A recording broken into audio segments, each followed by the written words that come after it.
Salutare și bine v-am găsit la un nou video pe canal. A venit vara, a venit vremea frumoasă și tot mai mulți dintre noi căutăm mijloace alternative de transport în orașul ăsta foarte aglomerat. De cele mai multe ori, întrebarea este ce să aleg, o bicicletă sau o trotinetă electrică? Păi, aveți noroc pentru că astăzi o să vorbim despre cele două vehicule și eu sper că o să vă ajut să luați o decizie mult mai ușor în această privință. Dar, în primul rând, haideți să vorbim despre biciclete. Bicicleta este folosită drept mijloc de transport de foarte mult timp, din secolul XIX chiar. Și înțeleg și de ce, pentru că în loc să folosești mașina personală sau mijloace de transport în comun, te poți deplasa de 2 sau chiar de 3 ori mai repede prin oraș, dintr-un loc în altul. Te strecori foarte ușor printre mașini și poți să fii primul care ajunge la semafor. Dacă îi dai o pedală tare, poți să fii și primul care pleacă de la semafor. Avantajele sunt infinite și cel mai mare avantaj este că în drumul tău spre muncă, spre birou, faci sport, faci mișcare, lucru pe care mulți dintre noi uităm sau nu avem chef sau suntem prea obosiți să-l facem după 8 ore de muncă, așa că împuși 2 iepuri dintr-o lovitură. Partea proastă este că dacă este puțin mai cald afară și ești o persoană care transpiră mult, asta ar putea să fie o problemă, deși dacă pleci dimineața de vreme, atunci o temperatură destul de ok încât să nu fie transpirația o problemă și să nu trebuiască să-ți iei haine de schimb la tine. Atunci când mergi în trafic cu bicicleta și trebuie să faci un viraj sau să semnalizezi pentru că schimbi direcția de mers, ai mult mai multă stabilitate pe o bicicletă decât pe o trotinetă electrică și, în al doilea rând, din punctul meu de vedere, ești mult mai vizibil pe o bicicletă decât pe o trotinetă. Ne asigurăm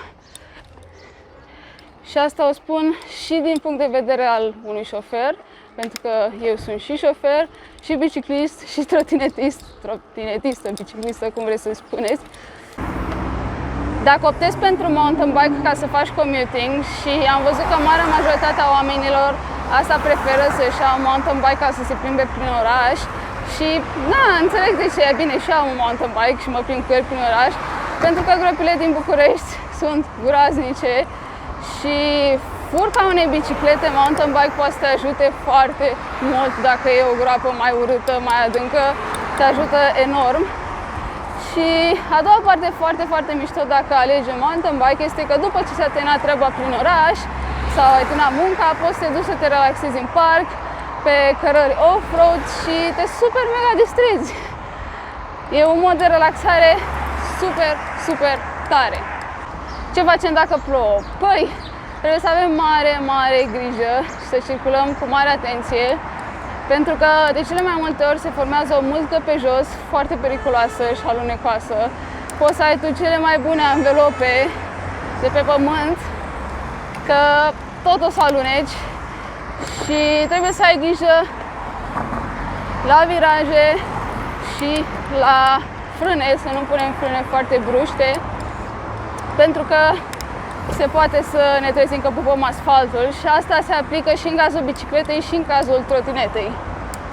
Încă un lucru de care trebuie să ținem cont atunci când este umed pe jos sau când plouă este faptul că ne putem murdări pe haine, ceea ce pentru mine nu e neapărat o mare problemă, dar pentru alții ar putea să fie, de exemplu, dacă te duci la muncă și n-ai haine de schimb,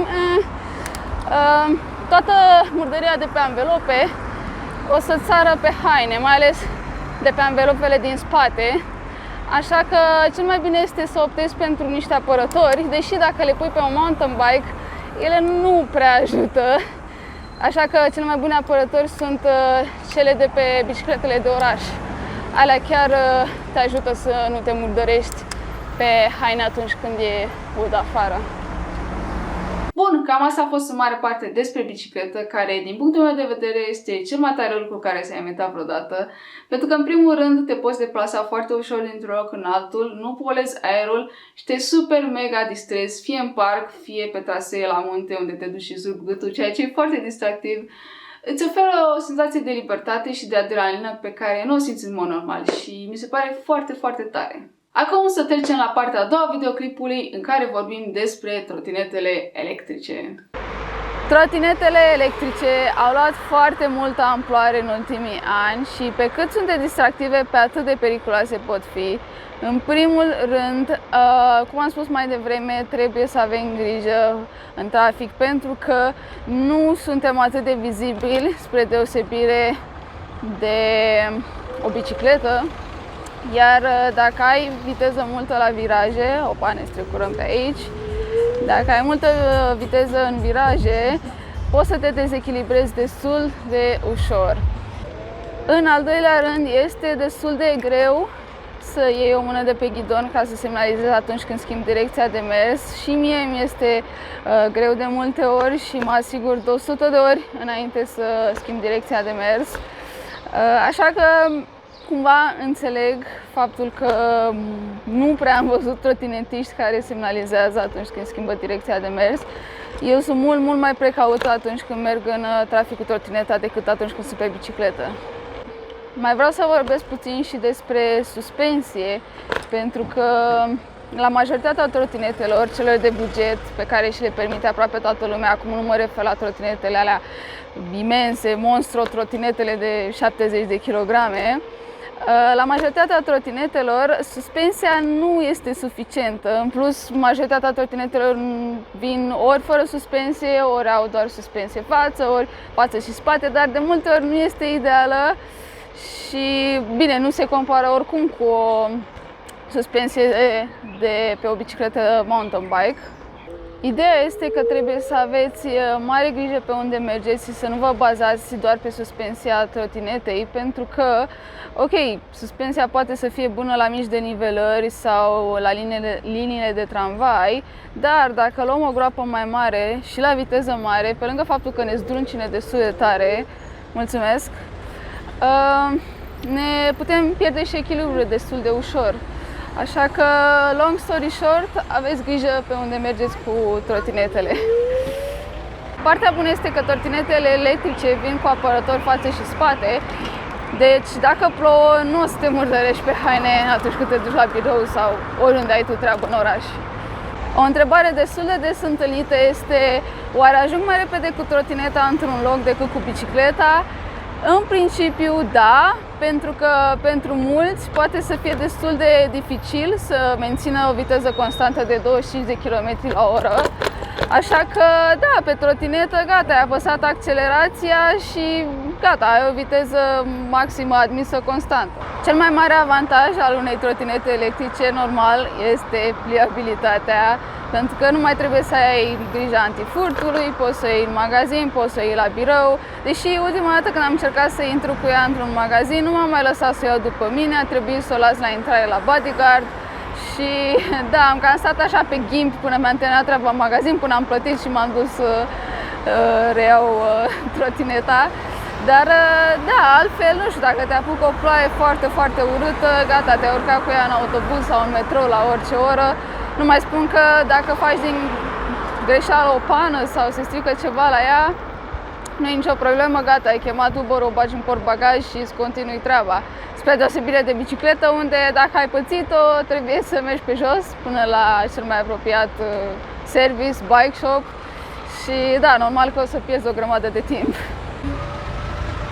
Trebuie să aveți grijă și cu trotineta și cu bicicleta când sunt mașinile la semafor, să nu deschidă vreo ușă fără să se uite, pentru că e destul de nasol. Am pățit-o odată și nici măcar nu aveam viteză. Ok, cam asta a fost mica comparație între o bicicletă și o trotinetă electrică și sper că v-a ajutat să luați o decizie mai ușor în această privință. Acum, ambele vehicule, pentru că asta sunt de fapt, sunt non-poluante, nu trebuie să scoateți o sumă uriașă din buzunar ca să le cumpărați, sunt destul de ușor de întreținut și oferă o doză de adrenalină și libertate, dar într-un mod diferit. Acum, totul depinde și de preferințele voastre, de stilul de viață Mie personal îmi place mai mult să merg cu bicicleta în oraș, dar am anumite zile în care, nu știu, ori mă simt obosită, ori pur și simplu mi-e dor de senzația pe care mi-o dă un vehicul electric și atunci folosesc trotineta. În concluzie, eu vă recomand să lăsați mașinile acasă și să încercați un mijloc alternativ de transport, pentru că viața voastră o să fie și mai distractivă și mai ușoară. Eu sper că v-a plăcut video ăsta și vă mulțumesc foarte, foarte mult că vă uitați la mine și până data viitoare, stay active!